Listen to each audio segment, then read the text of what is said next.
how's it going? I've been looking forward to this. You ready to go camping? Let's get hitched up. Wait a minute. The tongue jack's not working. Okay. Sometimes things go wrong. This is a teachable moment. So consider this a tip to save your trip. Step 1, stay calm. Step 2, find your manual override crank.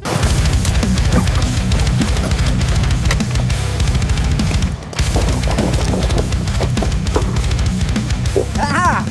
Step 3, remove the plug from the top of the tongue jack and insert the manual override crank. You will descend, or I will make you descend. No! And then step 4,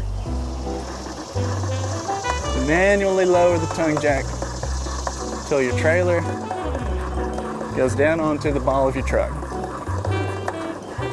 It's important to go the correct way. We want to go down, not up.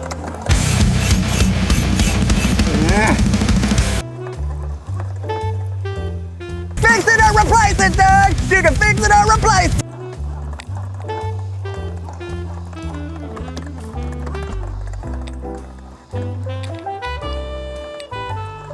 All right. Lock it in, finish hitching up, and we're ready to go. Here's the deal, my friend. Sometimes being a camper owner comes with challenges, but not every challenge has to ruin your trip. There are simple tips that can save your trip. Well, that's done. The good thing I didn't lose my cool.